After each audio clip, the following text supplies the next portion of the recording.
kita baca kata pengantar daripada penulis kitab kita ini, iaitu mukaddimahnya tu, muka surat 7, muka surat 7 Ar-Rahman. Surat 7 Ar-Rahman. Bismillahirrahmanirrahim. Dengan menyebut nama Allah yang Maha Pengasih lagi Maha Penyayang. Segala puji bagi Allah Subhanahu wa taala. Selawat serta salam semoga dilimpahkan kepada Nabi Muhammad sallallahu alaihi wasallam. Assalamualaikum warahmatullahi wabarakatuh. Bismillahirrahmanirrahim. Alhamdulillahillazi hadana li hadza wa ma kunna linahtadiya laula an hadana Allah. Allahumma shalli wa sallim ala sayyidil anbiya'i wal mursalin wa ala alihi wa sahbihi ajma'in. Rabbi shrah li sadri wa yassir li amri wahlul 'uqdatam min lisani yafqahu qawli wa ba'd. Al-Fatihah. Auzubillahi minasyaitonir rajim. Bismillahirrahmanirrahim. Alhamdulillah. Ar-Rahmanir-Rahim. Maliki yaumiddin. Iyyaka na'budu wa iyyaka nasta'in. Ihdinas siratal mustaqim. Siratal ladzina an'amta 'alaihim ghairil maghdubi 'alaihim waladdallin. Amin. Amin ya rabbal alamin. Alhamdulillah, Puan Hajah Salwa dan juga jawatankuasa muslimat Masjid Al-Falah, alhamdulillah, dan juga muslimin sama ada. Pagi ni saya kerja walaupun tengah cuti. Dari pejabat dulu ni kan. Tak apa, kita bekerja pada hari cuti ni seronok kan. Seronok dan sepi. Ya, kuliah tak cuti, itu kata hebat tu kan. Masya-Allah. Dan hujan lebat pula hari ni, masya-Allah. Allahumma shayyiban nafi'ah ya. Takut juga tadi sebab nampak macam kata nak sebab kita dijangka 6 negeri 6 negeri risiko banjir kan, termasuk Selangor, Negeri Sembilan dan sebagainya. Sudah terbanjir lagi kata kali ni. Kan lebat sungguh tadi ya. Apa-apa pun insya-Allah kita doakan kebaikan. Dan kitab baru pada hari ini, mungkin sebab Puan Hajah Salwa pernah ada tanya berkenaan dengan kesempurnaan Rasulullah sallallahu alaihi wasallam ataupun kitab Asy-Syama'ilul Muhammadiyah. Ya. Kita tidak akan kita selari dan tidak akan sama kan, bicara kita. Kitab Syama'il Muhammadiyah ini adalah sedutan daripada Sunan At-Tirmizi yang disedut oleh At-Tirmizi sendiri. Itu dia. Dan memang kitab itu kitab yang lama, seusia dengan kitab Sunan At-Tirmizi, khusus untuk Asy-Syama'il, iaitu kesempurnaan Nabi Muhammad sallallahu alaihi wasallam. Kan nature kitab hadis ini maknanya dia ada semua dalam tu. Ada syariat, ada fiqhnya, ada usuluddinnya, ada sebagainya kan. Jadi ulama-ulama terkemudian memanfaatkan para ulama hadis ini yang telah kumpul semua hadis ini dan menjadikannya dalil dari apa saja bidang ilmu yang mereka hendak sampaikan. Itulah bezanya ya. Jadi kitab hadis ni saya suka buat contohnya macam ni. Di library ya, ada semua ilmu dalam library tu. Dan orang yang paling tahu tentang kedudukan buku-buku dalam library itu adalah librarian kan, pustakawan. Tanyalah dia, mari Profesor Engineering, buku ni duduk kat mana? Oh, dia dengan fasihnya beritahu nombor sekian, kod sekian, ini sekian, ambil situ. Okay. Prof ni pun geng-geng lagi sana kan. Mari Pak Prof Usluddin tafsir pula. Buku ni duduk kat mana? Oh, dia pun relax bagi tahu. Tapi cuba tanya dia, apakah tafsir ayat ini? Jangan. Boleh penyakit lah namanya kan. Dia hanya tahu kumpul buku dan juga ilmu-ilmu itu tersusun dengan rapinya. Maka pakar-pakarnya lah yang mengambil manfaat daripada buku-buku tersebut. Bukanlah saya kata Al-Bukhari, Muslim, Tirmizi langsung tak ada ilmu. Bukan saya kata gitu kan. Perbandingan itu tidaklah 100% ya. Mereka ini juga adalah dalam kalangan ulama dan juga fuqaha ya. Tetapi bidang yang mereka pilih ialah bidang untuk mentarjih, memilih hadis-hadis manakah yang sahih dan dhaif dan kemudiannya ya. Ya, macam Imam Bukhari, semua yang ada dalam kitab Sahih Bukhari itu dia jamin dengan dirinya sebagai sahih. Tapi di luar sana katanya masih lagi banyak hadis yang sahih yang dia tak sempat catat, kumpul dan masukkan dalam buku dia. Itu ikhlasnya Al-Bukhari tadi. Dan manakala hadis-hadis yang kurang sedikit mutunya dari sudut kesahihannya tu, sebab sahih ni bukannya hadis itu benar-benar wujud atau tidak ya, bukan itu maksudnya. Jadi jangan kita ingat hadis dhaif tu maknanya hadis itu diragui kewujudannya, bukan begitu ya. Jadi hadis dhaif ini kerana masalah periwayatannya yang meragukan si periwayat itu sendiri, maka turunlah martabatnya daripada sahih kepada hasan kepada dhaif dan lain-lain lagi martabat yang diklasifikasikan ya. Jadi bagi Imam Bukhari, hadis-hadis yang tidak mencapai sahih, ya, tak sahih pada mutu dan periwayatan itu, dia kumpul dalam satu kitab lain yang namanya Adabul Mufrad. Ya. Jadi Adabul Mufrad, saya pun fikir juga nak bawa Adabul Mufrad dalam kuliah kita ini, tapi saya rasa macam kalau boleh kita cari kitab-kitab yang lebih simple daripada kitab itu. Lalu saya jumpalah kitab ini yang telah saya kuliahkan lebih kurang 5 buah masjid sebenarnya. 5 buah masjid termasuklah Masjid Al-Madaniyah ya. Jadi kenapa saya pilih buku ni? Sebab buku ini mengumpulkan isu akhlak Rasulullah sallallahu alaihi wasallam yang dipetik daripada Sahih Bukhari dan Muslim. Ya. Nak baca Sahih Bukhari dan Muslim itu secara langsung, alamatnya tidaklah. Tidak mampulah kan. Di rumah saya tu ada semua 9 sunan ya. Ada semua 9 sunan, dan yang lucunya saya beli versi yang kompres, versi yang hurufnya dikecilkan ya, untuk mengurangkan jilidnya tadi dan menipiskan dia punya ketebalan dia tadi tu ya. Dan bila nak baca tu kita diberi kanta pembesar.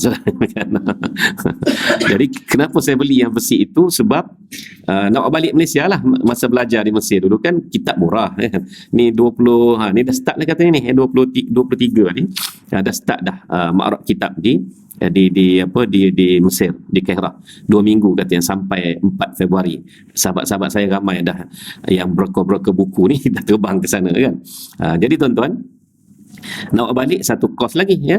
So saya pun beli versi kompres ya, versi yang dikecilkan tu. Setiap satu, katalah kita beli Sahih Bukhari, dia bagi satu kanta pembesar besar tu lah untuk baca kan. Mula-mula rajin lah, lepas tu kata pembesar tu hilang. Kan? Saya ada semua tu kan. Dan dalam almari tu ya kan, kalau saya buat kuliah tu berlatar belakang, kalau ada puasa ada tu Ustaz Zamri Sahih Bukhari ada, Fathul Bari ada. Fathul Bari tu hanya 5 jilid dia Fathul Bari tu, tapi halus. Jadi sekarang ni dengan adanya versi handphone pula, yang 9 sunan tu hanya perlu di-download dalam handphone saja, melanggan RM35 setahun ya. Lagilah tak buka kitab tu. Lagilah jadi khazanah kan. Mana ni nak tunjuk ni sorry ni Indonesia punya apa, Kutubut Tis'ah. Oh dah habis dah, tak sangka apa, dia dah ni 9 petik ya kat sini. Apa hadis nak ada keluar kan, daripada Bukhari, Muslim, Abu Dawud, Tirmizi, Nasa'i, Ibnu Majah, Sunan Sittah, sambung lagi dengan 3 Muwatta, Musnad Ahmad dan juga Ad-Darimi, jadi Sunan Tis'ah. Yang saya duk pikul bawa balik dari Mesir dulu tu bawa dalam handphone sekarang ni kan. Jadi lagilah tak buka. Jadi sebab itu saya lihat isu akhlak ni isu besar, isu yang tak boleh kita pandang ringan sebenarnya ya. Pandang ringan, bercakap tentang akhlak, oh tak ada akhlak orang ni, oh ni akhlak tinggi dan sebagainya, sedangkan kita tak tahu pun dia punya benchmark akhlak tu kat mana kan. Jadi saya tengok buku ni alhamdulillah simple, mengumpulkan 23 akhlak Rasulullah SAW yang dipetik daripada Sahih Bukhari dan Muslim. Itu yang menariknya. Manakala Syama'il Muhammadiyah, dia mencerita tentang semua sifat Nabi SAW dari hujung rambut sampai hujung kaki. Ya. Jadi perkara di situ juga lahirnya akhlak-akhlak Rasulullah SAW ya.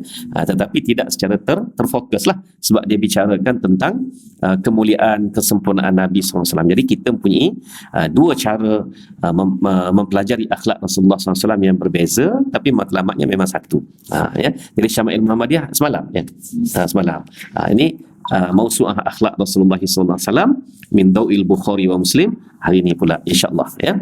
Itulah mukaddimahnya. Okey.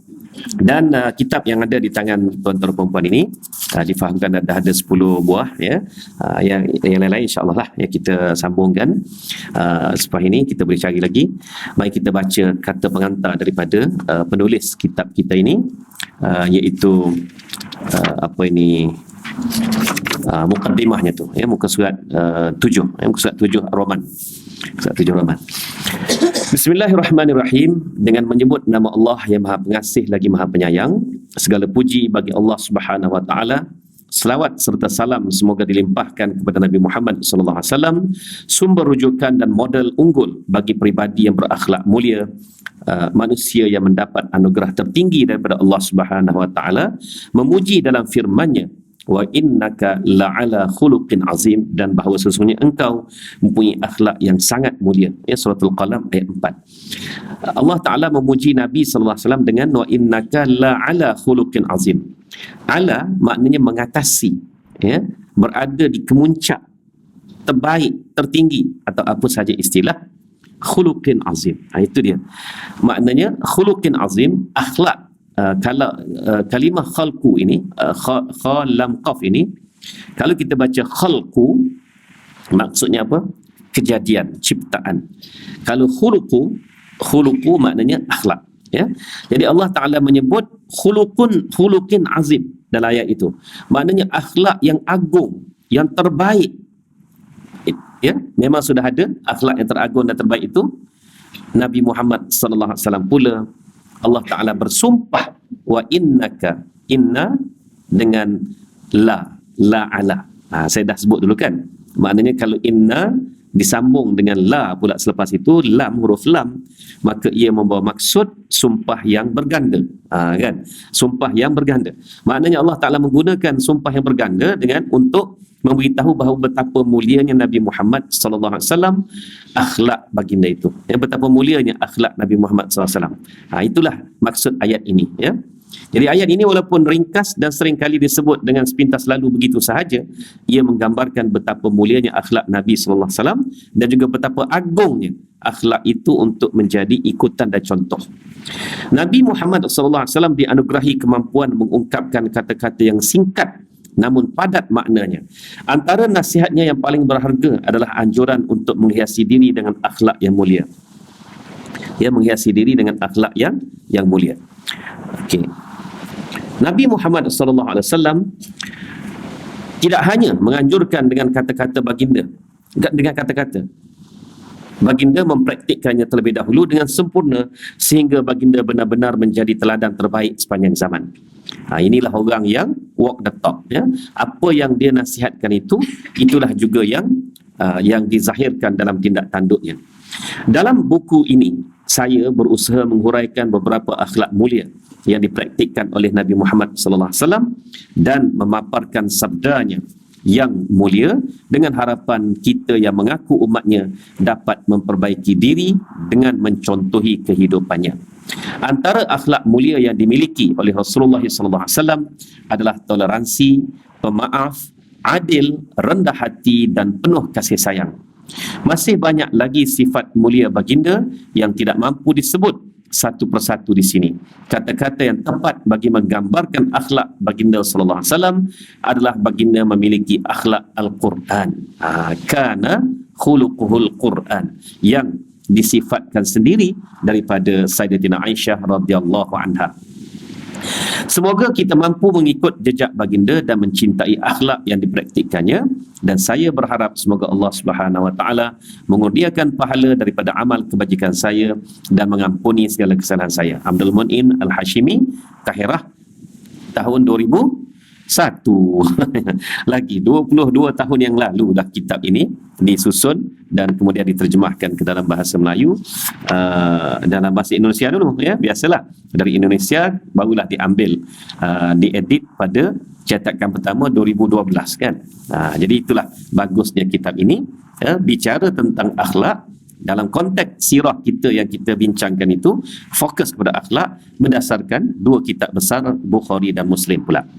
Baik, sifat pertama yang dipetik dalam buku ini adalah tawaddu', rendah hati. Apakah yang dimaksudkan dengan rendah hati? Saya lihat buku ini agak detail mengupasnya berdasarkan ayat-ayat suci Al-Quranul Karim dan juga hadis-hadis Nabi sallallahu alaihi wasallam serta pandangan-pandangan ulama kemudiannya. Amalan mulia yang dipraktikkan oleh Nabi Muhammad sallallahu alaihi wasallam semuanya bersumber daripada Al-Quran. Amalan mulia ini telah membentuk karakter yang tersendiri pada diri Nabi Muhammad sallallahu alaihi wasallam dan memberi pengaruh besar dalam kehidupan sosial baginda. Sayyidatina Aisyah radhiyallahu anha pernah ditanya tentang akhlak Nabi Muhammad sallallahu alaihi wasallam dan Aisyah kembali menyoal, "Pernahkah kamu membaca Al-Quran?" Dan orang itu menjawab, "Pernah." Ya. Aisyah melanjutkan jawapannya, akhlak Nabi Muhammad sallallahu alaihi wasallam itu bersumberkan daripada Al-Quran, ya. Jadi akhlak Nabi adalah Al-Quran, ya. Karena khulqul Quran itulah yang masyhurnya kata-kata Aisyah itu bahawa akhlak Nabi itu Al-Quran.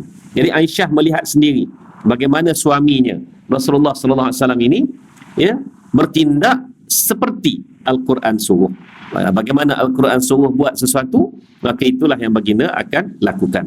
Ya, sebab itulah dia dengan tidak segan silu, dengan tidak ragu-ragu lagi mengatakan kana khuluquhul Quran. Baik. Apabila Nabi Muhammad sallallahu alaihi wasallam, apabila akhlak Nabi Muhammad sallallahu alaihi wasallam bersumber daripada Al-Quran, maka sifat rendah hati yang memancar daripada diri baginda juga berasal daripada Al-Quran. Jadi rendah hati yang bukan dibuat-buat, rendah hati yang bukan kerana pengaruh ketakutan ataupun tekanan, tidak. Sebabnya apa? Sebabnya memang berdasarkan Al-Quran juga rendah hati baginda itu. Rasulullah SAW adalah manusia yang dermawan, hatinya lembut dan tindak tanduknya sopan. Baginda ramah terhadap keluarganya, orang yang baru mengenalinya berasa gerun kerana kewibawaannya, namun setelah lama bersamanya mereka akan mencintainya. Ya, dia kata dia petik daripada kitab Sirah An-Nabawiyah oleh Ibn Hisham, ya, nota kakinya. Tapi saya tambah dekat sini, kata-kata ini sebenarnya ada dalam bab 1 Syama'il Muhammadiyah. Ni kata-kata apabila Nabi ini bertemu ramah terhadap keluarganya, orang yang baru mengenalinya berasa gerun kerana kewibawaannya, diriwayatkan bukan sahaja oleh ahli keluarga baginda seperti Sayyidina Ali, bahkan juga oleh sahabat-sahabat di luar kelompok keluarga baginda, dan ini ada dalam bab 1 Syama'il Muhammadiyah, ya. Baik, sifat-sifat mulia pada diri baginda dirasai oleh isteri-isteri baginda sehingga baginda mempengaruhi kepribadian mereka. Mereka turut menghiasi diri dengan akhlak mulia seperti merendah hati dan tidak suka sombong. Sebab itulah para sahabat, para tabi'in, mereka menjadikan apa sahaja hujah daripada isteri-isteri Nabi, ya, sebagai hujah fiqh. Sebab memang isteri-isteri Nabi ini mendapat tarbiyah secara langsung daripada Rasulullah SAW. Antara yang menjadi hujah kepada mereka juga, apa dia? Ni saya sebut satu benda. Isteri-isteri Nabi, khasnya Aisyah radhiyallahu anha, menyempurnakan puasa qada pada bulan Syawal. Pada bulan Syawal. Jadi bila tahu keadaan ni, para tabi'in khasnya, wanita khasnya juga, ya, khas alal khas ni maknanya, ya, mereka berusaha qada dalam bulan Syawal, qada puasa tadi. Apabila menyedari keadaan ini, dia jadi seakan-akan wajib pula. Jadi takut ditafsirkan wajib pula. Maka Aisyah sendiri memberitahu bahawa aku juga pernah mengqada puasa pada bulan Sya'ban. Jadi apabila gitu, barulah orang pun berda, faham, oh maknanya mereka berlumba-lumba yang terbaik berpuasa qada dalam bulan Syawal. Tapi kalau dah terlajak ke Sya'ban pun ada, boleh. Sampai kat Malaysia, lain pula cerita dia. Tahu apa huraian orang Malaysia? Alah tak apa, bulan Sya'ban pun Aisyah pun qada bulan Sya'ban pula. Orang Malaysia ni dia huraian dia panjang. Bagus kan? Itu antara perkara yang saya baca berkenaan dengan bagaimana mereka merujuk kepada isteri-isteri Nabi ni sebagai seakan-akan itu kata-kata Nabi lah, perbuatan Nabi lah, ya kan? Tapi bimbang juga masalahnya, mereka akan mengatakan ditafsirkan, diterjemahkan sebagai wajib qada dalam bulan Syawal. Sebab isteri Nabi semua qada dalam bulan Syawal. Memandangkan keadaan itu, mereka pun kendurkan sikit lah, ya. Kendurkan sikit lah. Jadi jangan ingat Aisyah qada dalam bulan Sya'ban itu kerana banyak kerja. Macam istilah Malaysia ni, kerana banyak kerja, kan? Tidak. Tapi sebenarnya mereka faham, kalau mereka buat begitu, orang akan pandang hukum dah, kan? Jadi nak buang status dia tak akan jadi. Kenapalah aku ni jadi ummul mukminin? Tak akan jadi gitu. Tak akan jadi gitu sebab Allah dah berletak amanah pada mereka menjadi ummul mukminin. Rujukan kepada orang-orang mukmin kemudiannya. Itu salah satu contoh bagaimana keluarga Nabi ini menjadi cermin kepada kehidupan Nabi sallallahu alaihi wasallam sendiri. Baik, ya. Dia sebenarnya maksud sebaik-baiknya saya baiknya untuk awal Sesegera mungkin. Betul ya. Maksudnya begitulah, sesegera mungkin. Tak. Ya, kita orang Malaysia lah kita tu kan. Tak apa. Dah mengaku tu okey tu. Okey.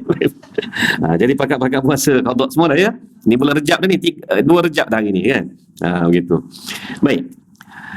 Berkenaan dengan puasa ni kan, puasa sunat ni, ada sahabat Nabi SAW yang telah memeluk Islam pada tahun ini.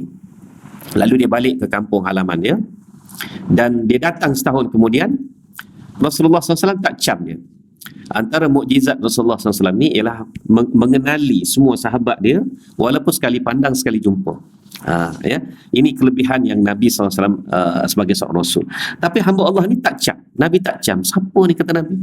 Sebab berubah sakan daripada wajahnya setahun yang lalu. Lalu dia pun ceritalah, ya Rasulullah, sejak masuk Islam tahun lepas, saya berpuasa tanpa berbuka. Maksud tanpa berbuka tu makna puasa setiap hari. Ya, bukan kata puasa tak makan langsung. Itu salah faham tu ya. Berbuka ni maknanya hari yang dia tak puasa. Tu. Kemudian saya tak cara ke kahwin ke apa ke, saya beribadahnya malam, saya tak tidur ya. Begitulah. Maka Rasulullah SAW menyebut bahawa aku seorang Rasul. Aku juga berkahwin dan beranak pinak. Aku seorang Rasul. Aku juga berpuasa dan berbuka. Aku seorang Rasul. Aku juga tidur dan berkiam. Ya. Jadi Nabi SAW pun menganjurkan berpuasalah pada awal setiap bulan kepada sahabat ini. Awal setiap bulan. Melainkan bulan Syawal lah. Yang bulan Syawal tak boleh puasa lah. Okey. Dia tanya lagi sebab betapa dia suka puasa ni kan, tubuh dah cengkung kering dah kata kan. Kalau nak lebih lagi, maka itu Rasulullah SAW sebut puasa pada Isnin dan Khamis pada setiap minggu ya. Cuba kira berapa dah tu? 8 campur 1, 9 hari. Kalau nak lebih lagi ya Rasulullah, maka Nabi SAW sebut puasalah pada 3 hari pertengahan bulan yang kita kenali sebagai puasa Baidah itu kan. Kalau nak lebih lagi, nak lebih lagi kan? Bayangkan.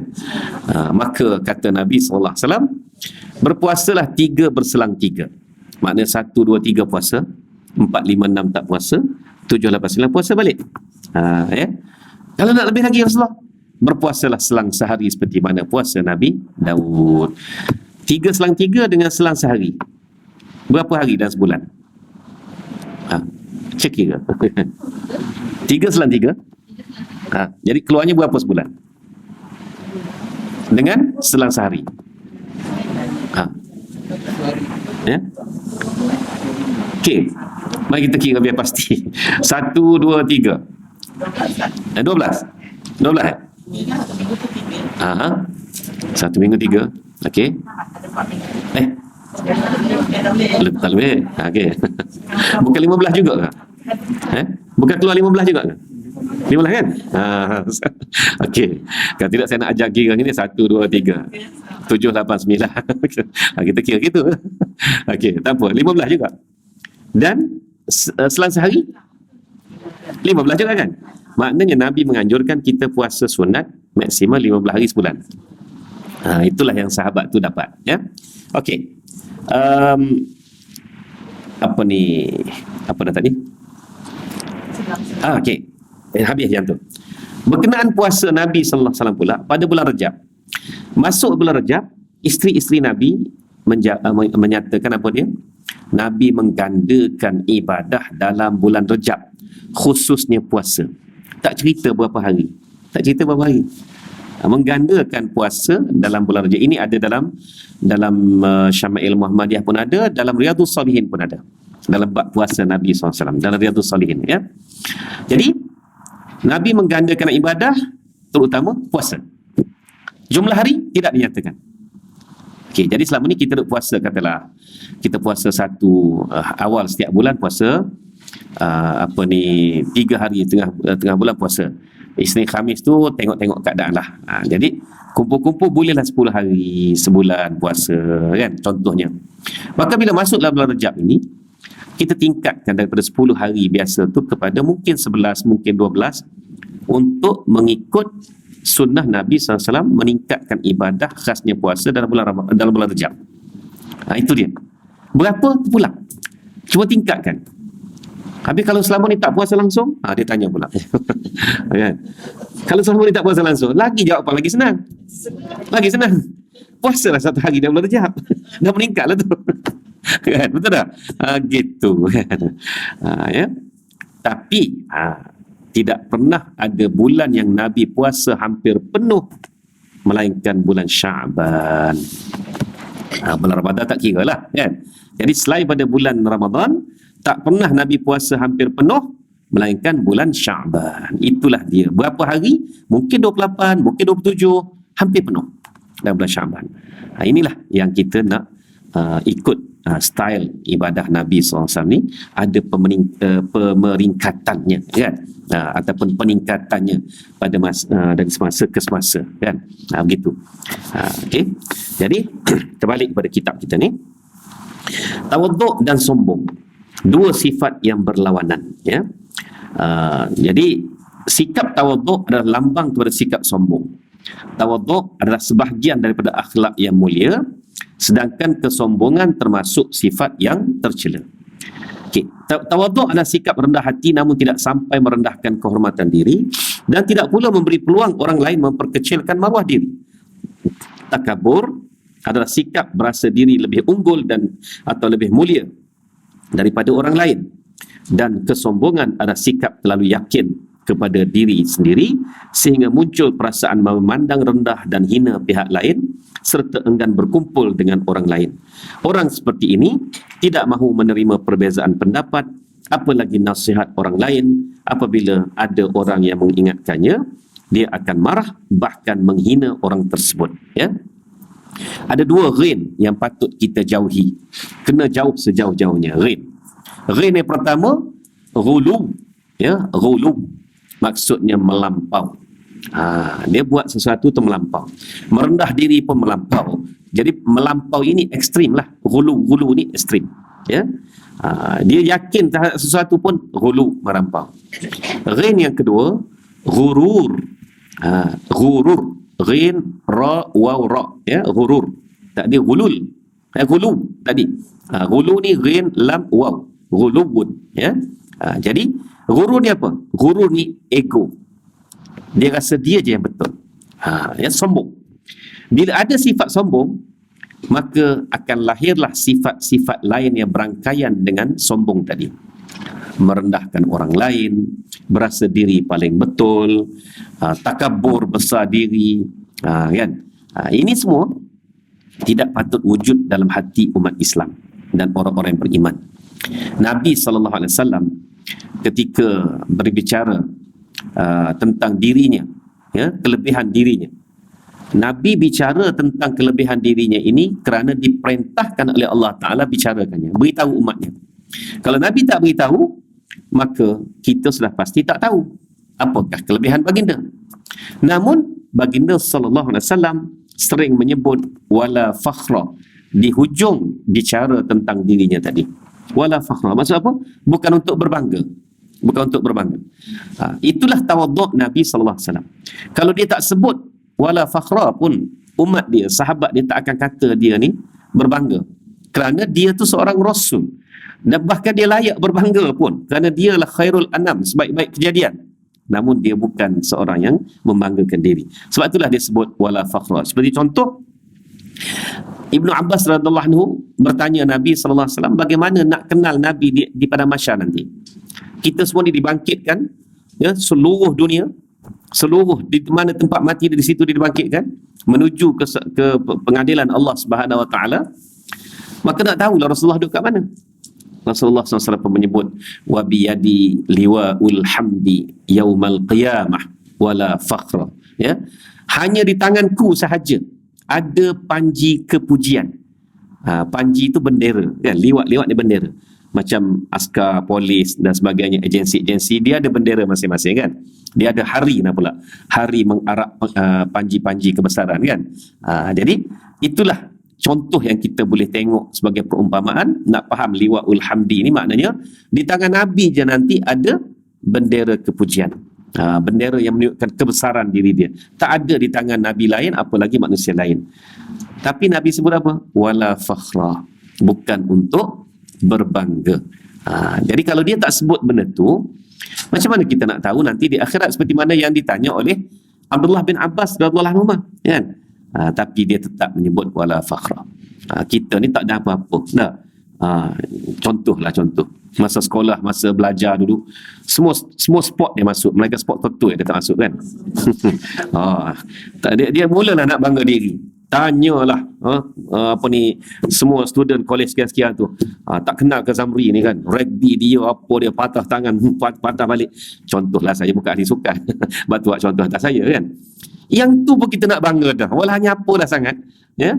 Piala-piala tu akhirnya bila pindah rumah patah, hilang, buang gitu pun kan, pun dah bangga dah ya. Sebenarnya sedangkan Nabi SAW cerita hanya di tanganku sahaja liwa'ul hamdi yaumal qiyamah pun dia sebut wala fakhra.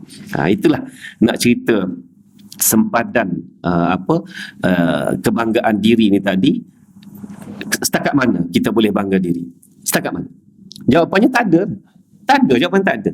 Nak bangga apa atas dunia ni kan? Sedangkan di akhirat nanti hanya Nabi seorang je yang ada panji-panji kepujian tu tadi ya. Itu pun dia sebut wala fakhra ya.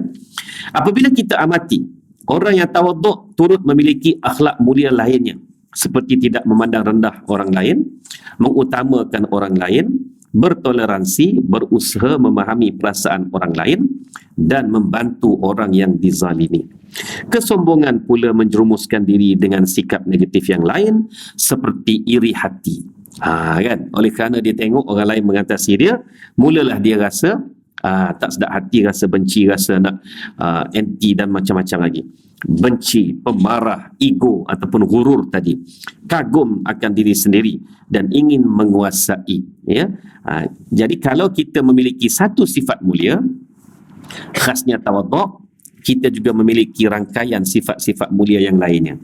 Tapi kalau kita na'udzubillah memiliki satu sifat mazmumah ini, khasnya sombong, maka dia akan berangkaian dengan perkara-perkara lain, dan akhirnya orang sombong ni juga akan bercakap bohong kan.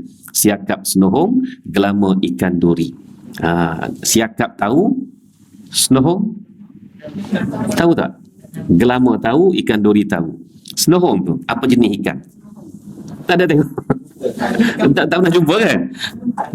Tak tahulah. Saya tanya ramai dah orang, tak tahu. Ya? Tak ada kan? Ikan kembung ada. Ikan senohong tak pernah jumpa kan. Jadi siakap senohong, gelama ikan duri ya. Saya ingat masa saya mula-mula sampai di Mesir dulu, Allah temukan saya dengan seorang seorang hamba Allah yang sudi memberikan talaqi kepada kita ilmu-ilmu nahwu dan sebagainya ini. Namanya Syekh Fauzi Mahmud ya. Mula-mula saya jumpa dia tanya apa? Dia tanya, kamu pernah baca tafsir Al-Azhar? Hamka ya? Saya pun sebenarnya tak pernah lah sebenarnya. Student manalah nak rajin sangat baca semua buku. Kamu kena baca. Saya pun pelik lah. Tafsir Azhar ni kan tulis dalam bahasa Melayu. Macam mana kamu tahu baca pula? Saya tanya, dia pernah baca? Aku tak pernah baca, kata dia. Tapi aku berada dalam majlis ceramah Hamka masa dia mula-mula keluar penjara. Azhar jemput dia ceramah dekat. Maknanya kalau mula-mula keluar penjara dalam sekitar tahun 70-71 lah. Maknanya masa tahun lahir saya lah kan. Pergi ceramah dekat tu. Dan dia kata, bahasa Arabnya cukup mantap, tinggi. Dia kata fasihnya tadi. Dan dia menceritakan pula tentang tafsirnya yang belum diberi nama. Yang dia karang dalam penjara. Dan atas beberapa sebab, antara sebab Azhar adalah universiti pertama yang memanggil dia untuk menyampaikan speech ni tadi, dia akan namakan tafsir itu sebagai tafsir Al-Azhar. Sebab kedua, kerana masjid tempat dia kuliahkan tafsir itu adalah juga bernama Al-Azhar. Tak silapnya gitulah. Jadi Syekh Fauzi ni kata, kamu kena iltizam ataupun sentiasa membaca kitab tafsir Azhar itu. Kerana itulah tafsir daripada ulama Melayu kepada orang-orang Melayu yang aku nampak, kata dia, bahawa orang Melayu perlukan kefahaman Al-Quran daripada ulama' sendiri. Jadi saya pun balik, saya bacalah sekarang ni.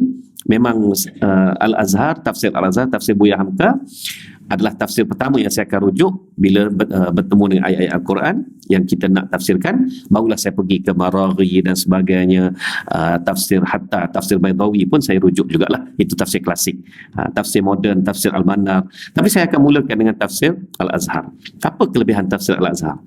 Bayangkan bila dia nak bercerita berkenaan dengan, contohlah dalam surah Al-Munafikun, dalam surah Al-Munafikun, dia bawa pepatah-pepatah Melayu yang telah turun-temurun disebar dan diamalkan, kan?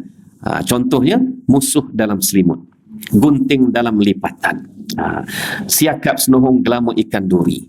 Itu tu semua tu ada dalam tafsir Al-Azhar, kan? Mana dia dekat dengan kita. Dia, kalaulah kita baca tafsir dari orang-orang Arab ni, ulama-ulama Arab, sudah pasti dia punya apa itu peribahasanya tu dia masukkan juga. Tapi peribahasa dia, peribahasa masyarakat dia. Kita terpaksa menyelami masyarakat Arab tu pula untuk memahami apa maksud pepatah-pepatah ni tadi, ya. Tafsir Al-Azhar kalau sebut gunting dalam lipatan, kan? Orang Arab sah dan pening. Gunting dalam lipatan. Gunting dalam bahasa Arab Musa tu. Musa. Kita pun pening, Arab pun pening nak terjemah macam mana. Musuh dalam selimut. Aduun fi zulmat.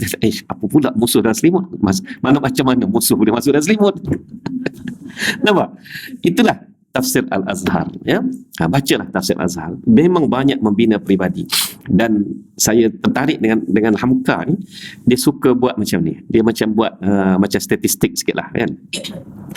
Dia kata, buka je surah Al-Baqarah, 5 ayat pertama cerita pasal orang mukmin, orang muttaqin, kan. 2 ayat kedua cerita pasal kufar, kan. 2 ayat je cerita pasal orang kafir. Tapi dari ayat 9 sampai ayat 20, maknanya 3 ayat 5, 6, 7, ayat 8, ya. Ayat 8 sampai ayat 20 cerita pasal siapa? Munafik, ya. Cerita pasal munafik. 13 ayat Allah cerita pasal munafik di kepala surah Al-Baqarah. Maka kita nampak, kata Hamka, ya, betapa bahayanya munafikun ini, ya, berbanding dengan kafirun, ya, daripada pembawaan cerita oleh Allah Ta'ala. Kemudian tak sampai ayat 100, tak sampai ayat puluhan itu sudah cerita dah pasal iblis laknatullah, ya. Aba wastakbaru wa kana minal jinni, ya, wa kana minal dia enggan untuk sujud dan sombong, maka jadilah dia dalam kalangan iblis, kan. Cerita ni pula Allah Ta'ala bawa dalam 2-3 tempat lain lagi dalam surah-surah lain berkenaan dengan perangai iblis yang enggan tunduk pada Adam, menunjukkan betapa perangai sombong ni tadi adalah satu perangai yang membinasakan, yang memang memusnahkan. Jadi Hamka dia bawa benda tu dalam bentuk kefahaman yang mudah, kan, tuan-tuan. Dan Hamka ni dia cukup anti dengan seorang sosialis keturunan Cina, Pramudia Anantatur. Siapa dengar, kan? Keluarga gerilya. Tu sah lah, tu sezaman Ustaz Zamri lah tu. Ambil STP, kan. Kalau keluarga gerilya tu, betul, kan. Ataupun zaman senior lagi pada Ustaz Zamri lah, kan. Dia berdebat dengan Pramudia Anantatur ni, ya. Dia keturunan Cina sebenarnya. Tapi orang Indonesia dia tak kira Cina, tak Cina pun nama sama saja, kan. Dan dia sosialis, ya. Dia sosialis, bahkan etis. Ya. Tak silap lah, etis kita kena cek balik, ya. Tapi kalaulah Hamka tu keluar satu artikel hari ni dalam paper, esok sah keluar artikel yang bantai Hamka oleh Pramudia Anantatur, kan. Kalau Pramudia keluar, esok sah keluar pula Hamka bantai dia balik. Tapi banyaknya dia bantai Hamka lah, ya. Baik. Tiba-tiba satu ketika anak Pramudia Anantatur, perempuan, nak masuk Islam, nak kahwin dengan pemuda Islam Jawa Indonesia, ya. Marah. Akhirnya dia kata, dan nampak anak tak dengar juga, okeylah kalau kamu nak masuk Islam, Tapi dengan syarat kamu kena belajar dengan orang ni dulu, biar faham, masuk Islam dengan dia. Orangnya siapa? Hamka. Pergilah pasangan ini jumpa Hamka, ceritalah syaratnya nak masuk Islam ni kena belajar dulu gini. Ya insyaAllah, insyaAllah. Namanya siapa? Namanya tu dia pun ceritalah nama tu, Pramudia tu. Dia, macam pernah aku dengar namanya, kata dia. Ya, sayanya anaknya Pramudia Anantatur. Terkejut Hamka. Terkejut Hamka. Maknanya seteru aku, bila anak yang masuk Islam suruh belajar dengan aku. Maknanya ilmu aku tu dia aku yang sediakan. Ini hebatnya ulama-ulama ni tadi ya. Ulama yang memang berdiri di atas bumi. Maknanya di bumi yang dia pijak itu yang dia ajar. Begitu juga tuan-tuan. Bila dia keluar, bila dia disumbat ke dalam penjara oleh Soekarno, marahnya bukan kempalang kepada Soekarno kan. Bila akhirnya dia dikeluarkan dari penjara, dia asyik tanya, di mana Soekarno? Soekarnonya di mana? Di mana Soekarno? Kan Soekarno jatuh lah situ. Dan dia nak nyampaikan terima kasih kepada Soekarno. Kalau tidak kerana masuk penjara 3 tahun lebih itu, tak siap tafsirnya itu. Itu pula. Ada hikmahnya. Tiba-tiba suatu hari dia dibawa, didatang inilah dengan jeep tentera, bawa untuk ke satu tempat, tapi tak cerita nak pergi mana. Kemana ni? Kemana? Rupa-rupanya nak suruh jadi imam solat jenazah. Dan di depannya sekujur jenazah. Jenazah siapa? Soekarno. Pesan akhir Soekarno, biar Hamka yang solat jenazahku. Cerita-cerita ini kan menyebabkan kita menangis tau, menitis air mata bila lihat betapa besarnya pengorbanan orang yang berdiri dengan akhlak. Sebab tu saya minta lah tuan-tuan ya, tuan-tuan dan perempuan, belilah tafsir Al-Azhar tu ya. Berani saya katakan bahawa saya banyak terdidik jiwa ni khasnya jiwa pemaaf, walaupun saya bukanlah seorang pemaaf yang 100%, tapi untuk menjadi seorang pemaaf bukan senang. Tapi saya belajar daripada Hamka ya. Belajar daripada Hamka, daripada tulisan-tulisannya itu. Dan masa Hamka meninggal, saya umur 10 tahun. Baru je kan. Tapi saya dah mula mengenali dia. Kerana ayah saya memang minat dengan Hamka ni tadi ya, minat dengan Hamka. Itu yang ada satu ketika bila saya sebut pasal Hamka, ada orang lepas kuliah pergi bersalam dengan saya, Ustaz, boleh ingat sikit Hamka ni? Kenapa? Sebab Hamka ni tasawuf moden katanya. Memang buku dia tasawuf moden. Saya pun terus pegang tangan waktu tak lepas. Tasawuf yang tak moden tu macam mana? Dia pun tengah tak boleh nak jawab. Ambil kau. Main-main. Maksud Hamka tasawuf moden tu tasawuf yang nak dibawa dalam alam moden ini. Macam mana? Ya kan? Jangan kita hanya belajar tasawuf itu sekadar ilmu, tapi amal, maksudnya begitu. Dan Hamka dah melalui tahap itu. Dan itulah ya, bacalah tafsir Azhar. InsyaAllah tuan-tuan dan perempuan, kita terdidik daripada tulisan orang yang ikhlas dalam penulisannya, dan tulisannya itu dalam penjara ya. Okey, saya nak tutup kuliah kita pada pagi ini dengan kata-kata Ibnu Maskawih dalam kitabnya Tahzibul Akhlaq. Ibnu Maskawih berkata, orang yang pandai dan terhormat seharusnya terhindar daripada sifat takabur dan bangga diri. Dia pandai, dia ada ilmu ya? Dia seharusnya terhindar daripada sifat takabur tu. Sebab orang yang pandai, dia tak akan jadi takabur. Contoh, antara Nabi Muhammad SAW dan para sahabatnya, tidak pernah orang lain ataupun sahabatnya beri salam dulu pada Nabi. Nabi dulu yang bagi salam. Mereka berlumba-lumba nak bagi salam kepada Nabi dulu. Tak, Nabi dulu yang sempat bagi salam. Itu menunjukkan bahawa betapa murninya hati Nabi SAW. Dia menghormati orang di depan dia, walaupun orang itu semua itu sahabat-sahabat anak didik dia kan. Tapi dia yang khairul anam ni tadi, dia pula yang menghormati mereka. Sebab tu ambil daripada sifat Nabi SAW ini, ulama-ulama meletakkan apa? Orang besar sebenarnya yang mesti memberi salam kepada orang kecil. Gitu. Kita tak ada terbalik kan? Kita tak terbalik. Orang kecil, Assalamualaikum bos kan? Assalamualaikum tuan kan? Sepatutnya mereka ini yang beri salam kepada anak-anak buah ataupun anak didik atau sebagainya lah. Ini mereka sepatutnya beri salam. Kan? Cikgu beri salam kepada anak-anak murid dia. Maknanya orang besar mendoakan kepada anak murid. Ini cikgu datang ke kelas, semua berdiri, Assalamualaikum cikgu. Walhanya cikgu yang datang kan? Bukannya budak tu yang datang. Cuma tukar sikit, Dan apabila orang besar, orang yang terhormat ini mendoakan dengan salam tu doa, mendoakan orang bawahnya, itulah nampak daripada sifat murni Rasulullah SAW. Ya. Ini bukan hukum ni, tapi menjadi adab yang difahami daripada sikap Nabi SAW. Kan? Okay, jadi sebab itu orang yang berilmu, pandai, terhormat, sepatutnya makin tiada sifat takabur. Ada sebuah kisah. Seorang penguasa membanggakan diri di hadapan seorang hamba sahaya yang pandai. Melihat hal ini, hamba sahaya tersebut berkata, apabila kamu bangga dengan kuda yang kamu miliki, yang kamu banggakan itu milik kuda, bukan milik kamu. Betul kan? Kuda lari laju dan sebagainya. Yang lari tu kuda dia. Dia duduk atas tu je kan. Apabila kamu bangga dengan bajumu, maka yang bagus itu adalah bajumu, bukan dirimu sebenarnya.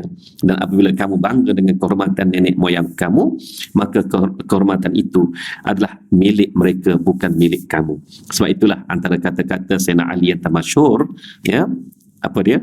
Laisal fata man qala abi kaza wa kaza walakinnal fata man qala ha anaza. Ya, bukanlah seorang pemuda jika dia duduk cerita tok nenek dia dulu hebat, ya, panglima merah, selendang merah, apa merah kan. Tok nenek aku dulu, moyang aku tu panglima merah, menantu dia iaitu datuk aku tu pula kan panglima hitam kan. Jatuh ke ayah aku, menantu kepada panglima hitam tu panglima kelabu. Dan kamu kelabu asap kan. Itu dia. Jadi kata Sayyidina Ali, sebaliknya seorang pemuda itu ialah yang berkata, inilah aku, apa baik buruk pun inilah aku.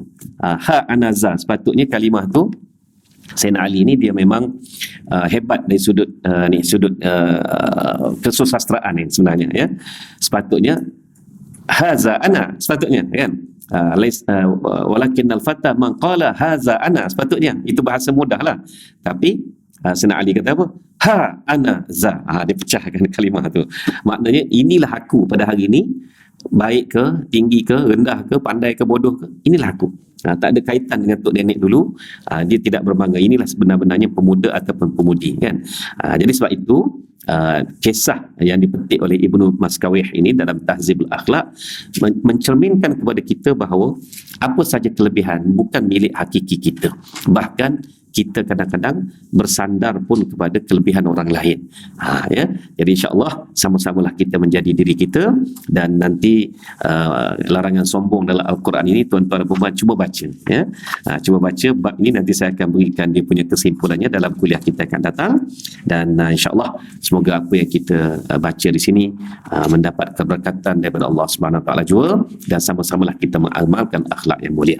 Kita tangguh dulu kuliah kita dengan tasbih kafarah dan juga salatul asr. Subhanakallahumma hamdika asyhadu an la ilaha illa anta, bismillahirrahmanirrahim, wal 'asri innal insana lafi khusr illa alladziina aamanu bis-solihati wa tawasaw.